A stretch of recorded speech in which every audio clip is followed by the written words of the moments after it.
very hard to give advice to people, because the one thing I've noticed is that every successful person has followed a different and unique path. There's no way to account for the kinds of accidental connections you make in life, the people you bump into, the person you happen to be sitting next to in a film class. You want to be a filmmaker, he wants to be a screenwriter. You know, 10 years from that day you met, he's a great screenwriter, you're ready to shoot a movie, he sends you his screenplay. You know, you can't plan that. There's no way to plan it. It's almost like you have to live your life with a certain blind confidence that if it's your destiny to succeed at these things, it will happen if you just continue to follow a straight path, you know, to do your work as conscientiously and as creatively as you can, and to just stay open to all opportunity and experience. You know, there's a performing motto at Second City, well, a couple of good ones that I've always tried to live by. One is just say yes instead of no. It's actually an improvisational rule that when someone offers something on the stage, you know, go with it. You know, just because it's a better human instinct to go with it rather than cutting off the dialogue or humiliating the other person or leaving them hanging out there. You know, it's about supporting the other person. And the corollary to that is if you concentrate on making other people look good, then we all have the potential to look good. You know, if you're just worried about yourself, how am I doing? How am I doing? Which is kind of it's a refrain in Hollywood. You know, people are desperately trying to make their careers in isolation, independent of everyone around them.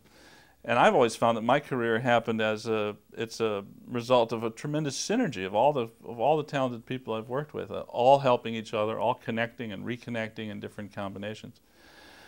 So, you know, it would seem that identify talented people around you, and then instead of going into competition with them or trying to wipe them out, you know, make alliances, make creative friendships, you know, that allow you and your friends to grow together. Because someday your friend is going to be sitting across the desk from you running a movie studio, you know, and he may be the one who gives you the job. You know, and then, you know, the simple idiot's advice I give to screenwriters who say they want to sell a screenplay is write good, you know. Nothing sells like, you know, a good screenplay. So part of it is, you know, nurturing your own talent and, you know, trying to recognize what your strengths are and, you know, playing to your own strengths too. They need to follow their hearts and do what they really believe. Be willing to say no. If they, you know, I mean, there have been times where even as when I did my first film, when I did Strapped, I mean, the producer was a very established producer, and I was doing my first project, but he wanted me to do something that I disagreed with, and ultimately he felt I wasn't taking his advice, and his question was, do you want me to leave or do you want me to stay? You know, if you're not going to listen to me, I'm going to leave. And I said, well, then you should go, because he asked me, he said, I'm here to stop you from making the mistakes that I've made. And I told him that unless I make the mistakes that then I won't learn anything. There's no reason for me to be here. And I think if that's what you're here for, then you probably should leave. There's no reason for you to be here either, you know. And he left. And the studio was upset at me, and HBO was mad, and you know, it kept telling me to call him and say I was sorry. And I was like, sorry about what? All I'm trying to do is tell the story I know, you know. I'm trying to tell the story from these kids' point of view. And he wants me to do it in a different manner, and I don't understand that. I'm not making his film, you know. Well, I think it's just couldn't be a better time for getting started in the filmmaking business, because as we sit here, you're shooting this interview with this little Canon digital camera. I just made a little picture shot on high 8, which was then transferred.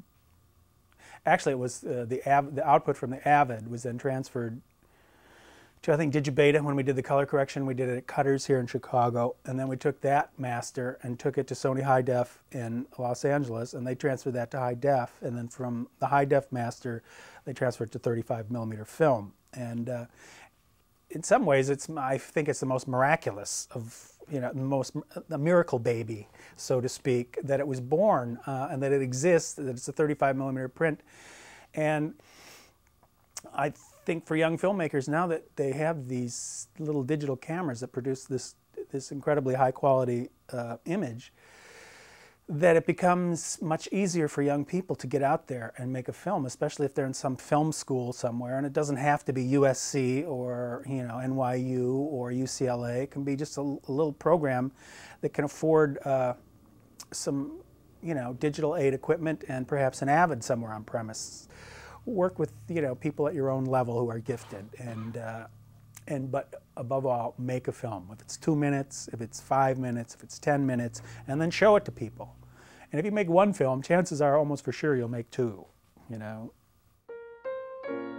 What I usually feel is that you shouldn't get caught too much in the idea of being a thing, of being a writer, of being a filmmaker, of that surface of what does a successful filmmaker look like and where do they live and those kind of things.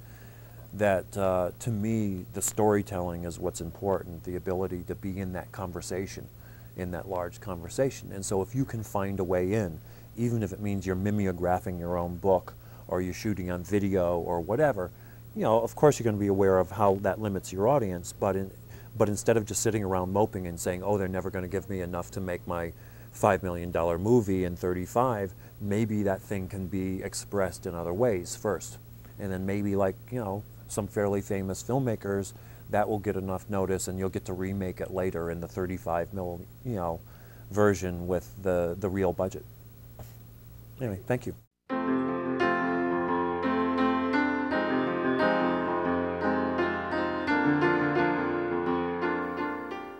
It's very hard to see the long arcing progress of your own career from where you are at any given point. But I continue to seek out ideas that allow me to make movies that are very entertaining and at the same time contain really strong messages about life. I always look for a moral, spiritual, or philosophical grounding for these ideas, because I think comedy's great and it's entertainment for its own sake. It's okay, it has a place in life. But if something can be entertaining and slightly enriching in some way, then I would always opt for that.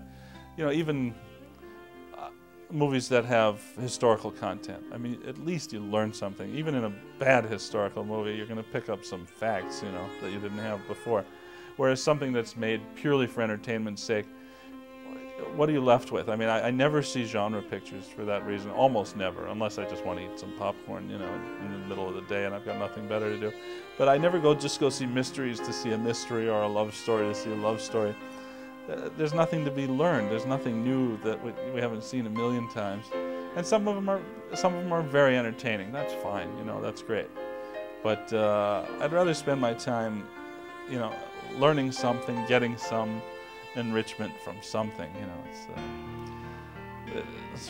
As I get older, I realize that time is short, and it's harder and harder for me to spend 2 hours just wasting time in a movie theater.